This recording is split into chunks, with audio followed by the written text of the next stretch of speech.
नमस्कार दोस्तों, उम्मीद करते हैं आप लोग अच्छे होंगे। दोस्तों, एक बार आप लोगों को दोबारा बधाई हो। आप लोगों के सहयोग से हमारी कंपनी आज इस फ्राइडे को एमएनसी बन चुकी थी और ये बहुत बड़ी अचीवमेंट है। हालांकि अभी देखा जाए तो अब काम करने की बारी है। रजिस्ट्रेशन इंपॉर्टेंट होता है, टेस्टिमोनियल होता है, मतलब कि हमें कोई एक स्टेटस देने के लिए इंपॉर्टेंट होता है, बाकी तो काम ही करना पड़ता है। लेकिन जो स्टेटस होता है दैट इज वेरी इंपॉर्टेंट। कई बार स्टेटस की वजह से एंट्री नहीं मिलती है। जैसे मान लीजिए किसी भी कैंडिडेट को अगर कहा जाए कि उसको ग्रेजुएट किसी प्रोफाइल में ग्रेजुएट होना चाहिए तब जाके सिंगापुर में आसपास वीजा लगेगा, और बंदा ग्रेजुएट नहीं होगा तो अप्लाई ही नहीं कर पाएगा, फिर क्वालिटी हो या ना हो।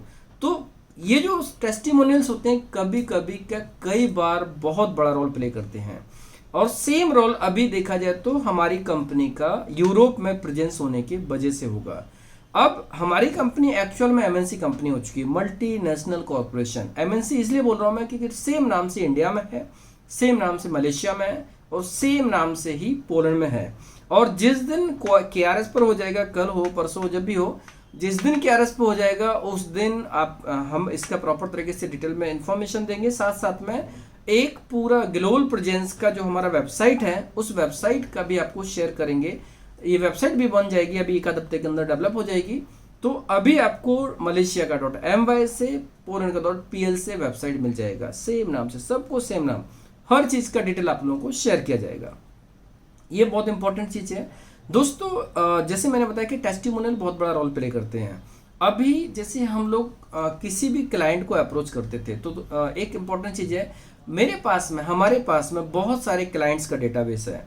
इतना बड़ा डेटाबेस है कि अगर देखा जाए तो शायद हमने जो 1.5 साल मेहनत की है ना, हम 2023 में जिस लॉस से गुजरे हैं, 2 साल जैसा लंबा टाइम पीरियड हो गया जहां पर हमें सिर्फ नुकसान हुआ। पिछले 6 महीने से चीजें बहुत अच्छी इंप्रूव हुई हैं और ये सब हुआ है मेरे यूरो विजिट के लिए, जो मैं लास्ट ईयर में अगस्त सितंबर में जब मैं अजरबैजान में, उज्बेकिस्तान में, जो यूरोपियन कंट्री में गया था ना, तो उस ट्रिप के बाद ही चीजें सुधरी हैं, इंप्रूव हुई हैं।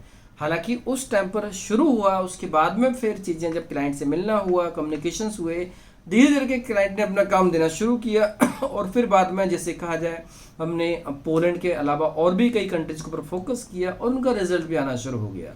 जैसे अभी देखा जाए तो सर्बिया का भी आपको नेक्स्ट मंथ में सर्बिया का वर्क परमिट मिलना शुरू हो जाएगा। उसके बाद में जैसे लग्जमबर्ग है या नीदरलैंड है या फिर जो भी दूसरी कंट्रीज हैं उनके वर्क परमिट भी आपको टाइमलाइन के हिसाब से आना शुरू हो जाएंगे। और ये चीज़ों को टाइमलाइन करवाने के लिए जो सबसे अहम पार्ट हुआ, इंपॉर्टेंट पार्ट हुआ, वो हुआ BBB का यूरोप में रजिस्ट्रेशन। BBB का यूरोप में रजिस्ट्रेशन होने का मतलब है कि सेम नाम वहां पर प्रेजेंट है। आप सोचो, जैसे कुछ कंपनीज हैं जो ग्लोबल प्रेजेंस वाली हैं, जैसे एडेको हुआ, बहुत बड़ी कंपनी है, मैन पावर बहुत बड़ी कंपनी है, माइकल पेज बहुत बड़ी कंपनी है, रैंडस्टैंड बहुत बड़ी कंपनी है। ये ऐसी कंपनीज हैं जो कॉमन किसी को भाव नहीं देती हैं। They are very top level companies, recruitment company, world wide famous है, मतलब हर कंट्री में इनका प्रेजेंस होता है।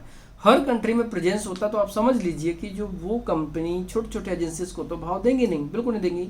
अब यहाँ पर हमारी जो पोटेंशियल है लगभग उनकी जैसी तो नहीं, बट उनके लिए बिगनर एजेंसी के रूप में तो हो जाएगी बिल्कुल, क्योंकि अभी इस टाइम पर हम 3 अलग अलग टेरिटरी में लीगली प्रेजेंट कर रहे हैं। जैसे मलेशिया, पूरा एंटायर एशिया, हमारा देश भी एशिया में आता है, लेकिन हम साउथ ईस्ट एशिया की बात करेंगे।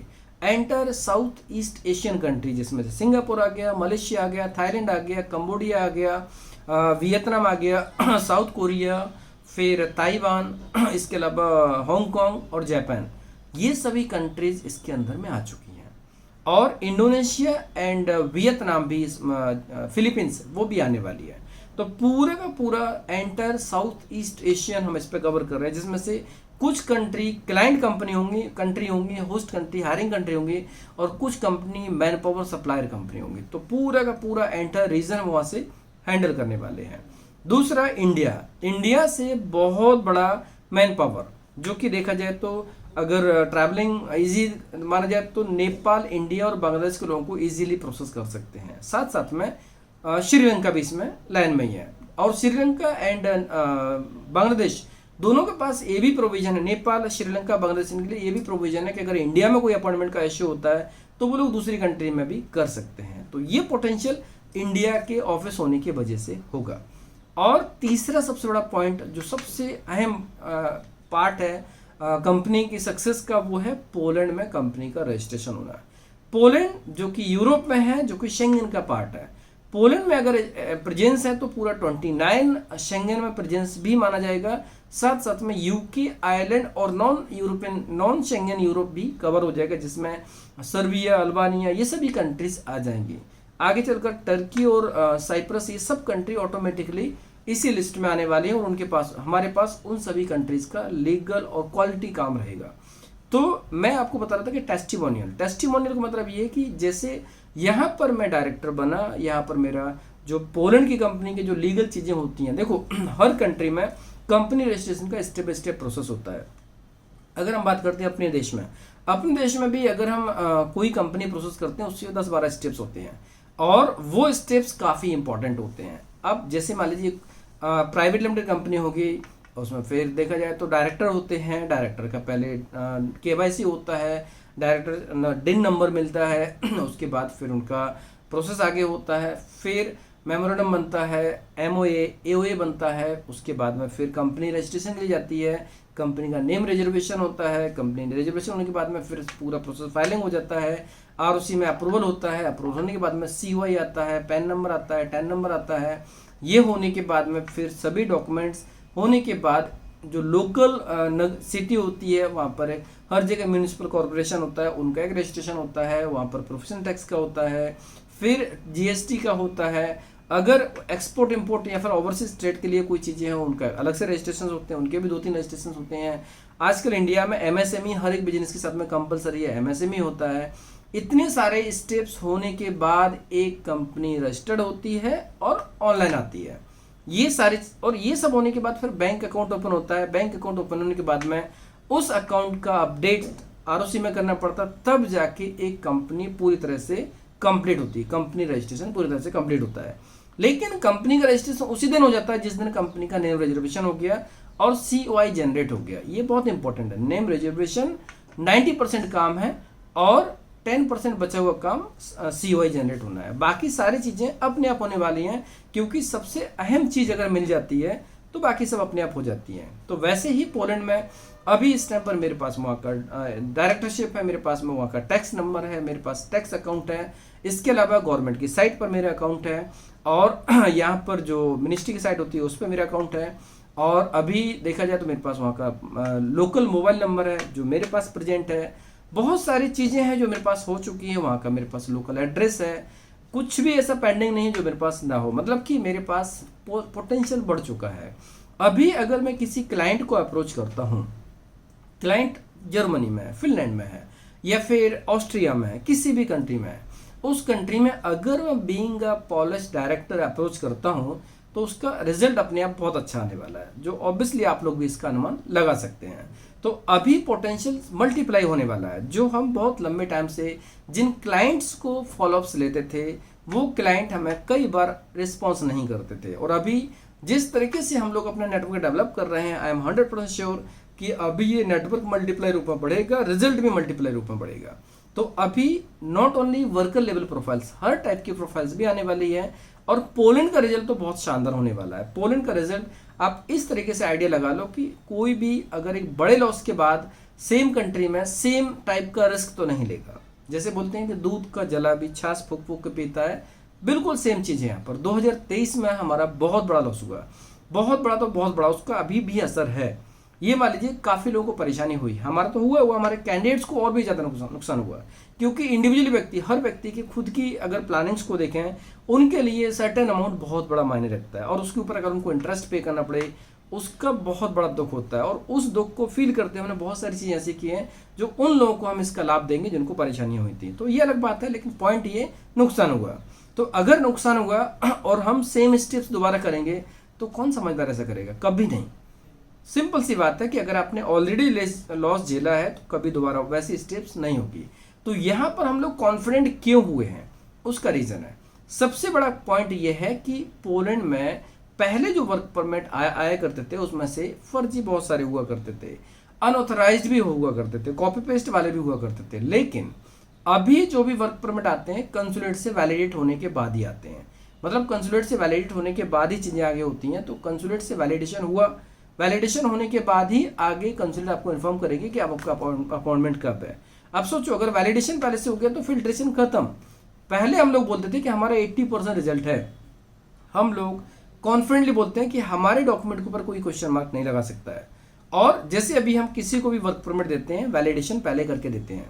अभी 2025 में चीज़ें इतनी स्ट्रांग हो चुकी हैं कि जनवरी से लेकर अभी तक जो भी स्टेप्स हुए हैं, अभी कोई भी स्टेप्स रॉन्ग नहीं हो सकता है। पहले हम लोगों ने कई बार प्रोसेस को कमिट किया, अगर 6 से 8 महीना कमिट किया उसका साल भर भी हो गया तो वो टाइम जो होता था ना, अब कभी नहीं हो सकता। 1 जनवरी के बाद जो भी एग्रीमेंट्स हुए हैं उसमें जो टाइम पीरियड कमिट किया उसके अंदर सारा काम होने वाला है। और 1 अप्रैल के बाद जो हुए हैं तो वो 100% टाइम टू टाइम फॉलो होने वाला है। 1 जनवरी वाले में टाइम थोड़ा ज़्यादा भी है, जैसे 6 से 8 महीने के साथ साथ बोलते होते हैं उसमें से कुछ 2-3 महीने एक्स्ट्रा भी लगते हैं। बट अभी 1 मार्च के बाद जो हुआ, मतलब 1 अप्रैल से मान लीजिए, 1 अप्रैल से जो भी एग्रीमेंट्स हुए ना, वो सभी एग्रीमेंट का सब कुछ time period with in the time frame होगा एज पर द एग्रीमेंट। क्यों? क्योंकि पोटेंशियल बड़ी है। हमारे सभी वर्क परमिट टाइमली अप्लाई हुए हैं और अभी भी प्रोसेस टाइमली हो रही है। एंड जैसे कि 1 जून 2025 को वहाँ के नियम बदल गए हैं और नियम एक प्रकार से कैंडिडेट के फेवर में गए हैं, एम्प्लॉयमेंट के फेवर में गए हैं। अब कोई भी company over limit work permit apply नहीं कर सकती, unauthorised company work permit apply नहीं कर सकती है। और ऑब्वियसली वैलिडेशन होगा तो कोई फेक डॉक्यूमेंट तो दे ही नहीं सकता है।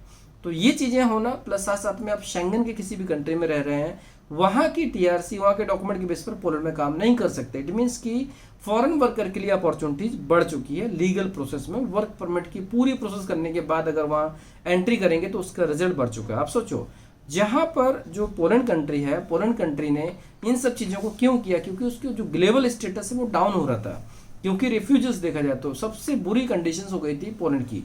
और अगर वही चीज़ अगर गवर्नमेंट ऐसी चलती रहती तो पोलैंड की नज़र पूरी दुनिया की नज़र में बहुत डाउन हो जाती। इसलिए पोलैंड की गवर्नमेंट ने उसके ऊपर काम किया और धीरे धीरे करके चीज़ें इंप्रूव हो रही हैं। अब ये मान लीजिए कि जो मैंने कहा था कि जून जुलाई के बाद धमाका होने वाला है, तो अब ये मान लीजिए शुरुआत होने वाली है। अगले महीने से आप लोगों को वीज़ा देखना शुरू हो जाएंगे, उसके बाद बैक टू वीज़ा देखेंगे।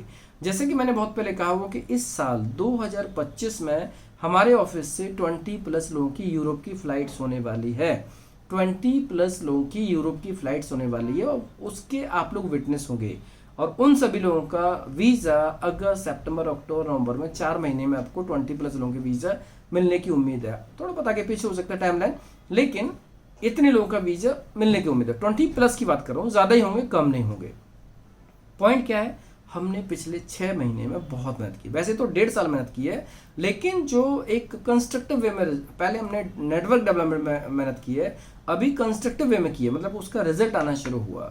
इंटरव्यूज हुए, वर्क परमिट एप्लीकेशंस हुए, सिलेक्शन कंफर्मेशंस हुए, सॉफ्ट कॉपी आना शुरू हुई, हार्ड कॉपी आना शुरू हुई, अपॉइंटमेंट के प्रोसेस शुरू हुआ। तो अभी रिजल्ट आने वाले हैं। यहाँ पर हमारी लीगल प्रेजेंस पोलैंड में काफ़ी महत्वपूर्ण रहेगी। अभी हम किसी भी कंट्री का काम, मेरे सिग्नेचर में अगर पोलैंड का नंबर, सोचो मेरे पास अभी इस टाइम पर इंडिया का नंबर है, सिंगापुर का नंबर है और पोलैंड का नंबर है। 3 अलग अलग टेरिटरी के नंबर्स हैं और वर्किंग नंबर है। ऐसा नहीं कि मतलब उनका सिर्फ व्हाट्सएप नंबर, वर्किंग नंबर, कोई भी अगर कॉल करेगा तो कॉल कर सकता है। इसीलिए ये सब चीज़ें क्यों है कि क्लाइंट अगर कभी कॉल करना चाहे तो वो कर सकते हैं और इससे लीगल प्रेजेंस बढ़ती है। अगर मैं वहाँ का, मेरे पास नंबर है, कोई कॉल करता है, मैं उठा सकता हूँ, बात कर सकता हूँ या रिप्लाई कर सकता हूँ, तो उसका क्लाइंट के ऊपर बहुत अच्छा असर पड़ता है। हालांकि मैक्सिमम लोग व्हाट्सएप कॉल करते हैं, वाइबर कॉल करते हैं, अलग अलग मोड पे कॉल करते हैं, लेकिन नंबर एक्टिव होना बहुत ज़रूरी है। और वो भी जैसे वहाँ की कंट्री की चीज़ें हैं तो उस सिस्टम से होने वाली हैं। ईमेल आईडी भी जैसे मलेशिया की .my हो, पोलैंड की .pl हो, कितनी बड़ी बात है, बहुत ही अच्छी बात है। अगर .pl से ईमेल आईडी अगर जाती है क्लाइंट के पास में, बहुत अच्छा असर होता है। ये सब चीज़ें R&D वाला पार्ट है, हालांकि इन सब की देखा जाए तो काम करने के बाद रिजल्ट के ऊपर रहेगा। बट आप लोगों के लिए मैसेज के लिए कि इट इज़ वेरी इंपॉर्टेंट, बहुत ही इंपॉर्टेंट है, जिसका एक स्टेप बाय स्टेप हम लोग काम कर रहे हैं। तो अभी एक सर्टिफिकेशन वाला पार्ट है, एक लेवल वाला पार्ट है, टेस्टिमोनियल वाला पार्ट है, हो गया है। जीरो रिस्क वाला पार्ट जब तक गूगल पर नहीं आएगा तब तक के लिए रहेगा। शायद 1 दिन या 2 दिन में भी हो सकता है, जैसे वहाँ पर हमें अपॉइंटमेंट मिल जाता है उसके बाद हो जाएगा। न्यू एप्लीकेशंस में ज़्यादा टाइम नहीं लगता है, पुराने में ज़्यादा लगता है। क्योंकि आप देखो, अगर आपको एक टास्क दिया जाए, उस टास्क में ही कुछ एडिशन किया जाए, आपको सेम टाइम दी जाए आप पूरा काम नहीं कर पाएंगे। नया टास्क दिया जाए और सेम काम दिया जाए तो आप उसको फास्ट कर सकते हैं। एक लेटर दिया जाए, उसके अंदर आपको अमेंडमेंट्स करने हैं, आप उसको अमेंडमेंट जो नया ऐड करोगे वो भी क्वालिटी ध्यान रखोगे, पुराने को कहाँ सेट करना है ताकि प्रॉपर मैसेज है वो भी देखना पड़ेगा। नए को सिस्टमेटिक वे में करेंगे बनेगा, लेकिन देखा जाए तो जो टाइम पुराने को अमेंडमेंट करने लगेगा उतने टाइम में उतना अच्छा काम नहीं होगा, नए वाले में काम जल्दी होता है। वैसे ही यहाँ पर नई कंपनी के रजिस्ट्रेशन के लिए जो वहाँ पर अपॉइंटमेंट्स होते हैं वो जल्दी होते हैं, और पुराने में अमेंडमेंट ऐड करने के लिए उसमें थोड़ा सा टाइम लगता है। हो सकता है कि 2-4 दिन ज़्यादा भी लग सकते हैं पुराने वाले के लिए। तो अभी इस टाइम पर मैं 2 कंपनी का डायरेक्टर हूँ, 2 कंपनीज का, 2 पॉलिश कंपनी का डायरेक्टर हूँ।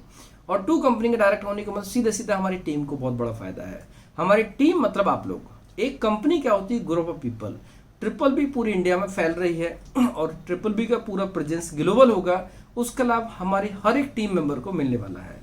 जो लोग भी हमारे पास आए हैं, कहा जाए कि नदी के पास आते हैं, नदी के पास जो भी पैसा आएगा वो कभी पैसा नहीं जाएगा, उसकी भूख प्यास जरूर मिटने वाली है, क्योंकि नदी का पानी शीतल है और उसका लाभ हर किसी को मिलने वाला है और इसका एक्सेस हर किसी के पास रहेगा। अभी तक ऐसा था कि नदी का जो एक पहुंच है वो नहीं हो पा रही थी अभी, लेकिन धारा हमारी तरफ से निकलती जा रही है, तो उसका लाभ हर किसी को मिलने वाला। अगर आप लोगों के नसीब में बाहर जाना होगा तो डेफिनेटली हमारे ऑफिस से जरूर हो जाएगा, क्योंकि पॉइंट क्या होता है कि डॉक्यूमेंटेशन वो सब चीजें हमारी तरफ से स्ट्रॉन्ग तरीके से होने वाली है। जो लॉयर हमारा काफी स्ट्रॉन्ग है, तो पोलैंड के काम के ऊपर मैं डेफिनेटली कॉन्फिडेंट होकर बोलता हूं मैं कि पोटेंशियल हमारी मल्टीप्लाई हुई है और उसका प्रभाव बहुत अच्छा है और उसका लाभ भी आप लोगों को बहुत अच्छा मिलने वाला है। जो लोग हमारे पास में हैं वो लोग ऑब्वियसली समय लगा होगा प्रोसेस में, वेट करें, हर चीज़ टाइमली होने वाली है।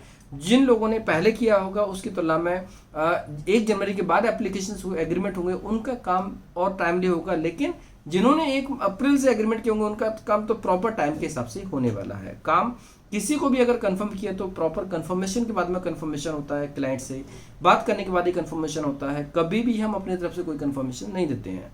तो टाइम जो है वो ऑब्वियसली टाइम जो सिस्टम में लगता है वो लगेगा, लेकिन अभी वो टाइम कम हो जाएगा, काफ़ी कम हो जाएगा।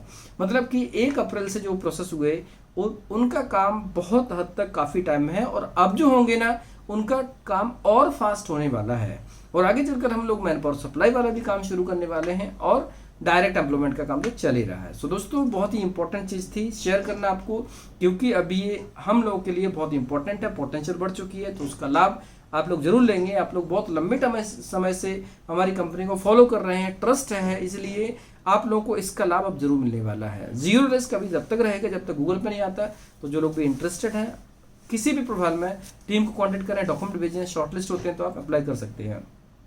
जिन लोगों ने अभी तक हमारे पास अप्लाई किया उन सभी को सरप्राइज ऑफर का लाभ जरूर मिलने वाला है और जीरो रिस्क जो प्रोफाइल जीरो रिस्क वाले जिनकी होगी उनको जीरो रिस्क का लाभ जरूर मिलेगा। सो दोस्तों उम्मीद करते हैं वाली इन्फॉर्मेशन आपको अच्छी लगी होगी। एक बार दोबारा आप लोगों को बहुत बहुत बधाई हो, आप लोगों के सहयोग से हम लोग इस मुकाम पे पहुंचे हैं और आगे भी आप सफलता के नए आयाम करना है, क्योंकि सर्टिफिकेशन सिर्फ टेस्टिमोनियल है जो हमें एंट्री दिला सकता है, काम करना पड़ेगा। जैसे मान लीजिए कहा जाए कि हम किसी भी चीज को एक एंट्री मिलना मुश्किल नहीं है, एंट्री कभी भी मिल सकती है। एंट्री तो रेफरेंस से मिल जाती है, एक प्रकार से बैकडोर एंट्री मिल जाती है, सपोर्ट से मिल जाती है, किसी भी टाइप से मिल सकती है, लेकिन जो एक्चुअल पोटेंशियल है वो काम करके ही होगा। तो काम करना पड़ेगा, काम अभी हमें सबको करना है, काम रिजल्ट के रूप में लाना है। रिजल्ट अच्छा आएगा तो डेफिनेटली बहुत अच्छा होने वाला है, फिर हमें ये सब बोलने की आवश्यकता नहीं है। हालांकि अभी रिजल्ट नहीं आया तब तक ऑब्वियसली जो चीज़ें हैं वो पता नहीं पड़ेंगी, क्योंकि लोगों को एकदम यकीन नहीं होता है। कई बार ऐसी चीज़ें होती हैं कि बहुत लंबे समय से चीज़ें वेट करते हैं तो उनको पता नहीं होता कि फाउंडेशन कितना मजबूत बन रहा है। जैसे पेड़ और एक पौधे में बहुत अंतर होता है। झाड़ होती है वो छोटी होती है और कम समय में हो जाती है। विशाल का वृक्ष होता है उसको बनने में टाइम लगता है, लेकिन उसकी जड़ें बहुत गहरी होती हैं। तो फाउंडेशन बनने में टाइम लगा, obviously that is very important. जिसका जितना बड़ा फाउंडेशन होगा, जितना मजबूत फाउंडेशन होगा, उतनी ही बड़ी कंपनी होती है, उतनी ही बड़ी अच्छी प्रोसेस होती है। तो यहाँ पर अभी जो चीज़ें होंगी बहुत अच्छी क्वालिटी में होने वाली हैं, टाइमलाइन में होने वाली हैं और मैक्सिमम लोगों को रिजल्ट मिलने की उम्मीद है, क्योंकि अभी वहाँ पर हम लोग लीगल रिप्रेजेंट हैं, लॉयर अपना बहुत स्ट्रांग है और लॉयर के नॉलेज का लाभ हम सब लोग ले सकते हैं। सो दोस्तों उम्मीद करते हैं वाली इन्फॉर्मेशन आपको अच्छी लगी। अगर आपको अच्छी लगी तो आप दोस्तों में क्लासमेट्स कलीग को शेयर कर सकते हैं, जिससे कि जो रिलेवेंट होंगे, एलिजिबल होंगे, इंटरेस्टेड होंगे, इसमें अप्लाई करके इस गोल्डन अपॉर्चुनिटी का लाभ ले सकते हैं। अभी जीरो इसके लाभ उसका भी लाभ ले सकते हैं और जो इसका लाभ लेंगे तो उनको सरप्राइज ऑफर का लाभ भी मिलेगा। और सरप्राइज ऑफर का लाभ तो हर किसी को मिलेगा, जिन्होंने अभी अप्लाई किया हो, 6 महीने अप्लाई किया हो, 6 महीने से पहले, 1 साल पहले अप्लाई किया हो, हर किसी व्यक्ति को सरप्राइज ऑफर का लाभ जरूर मिलेगा। बहुत बहुत धन्यवाद।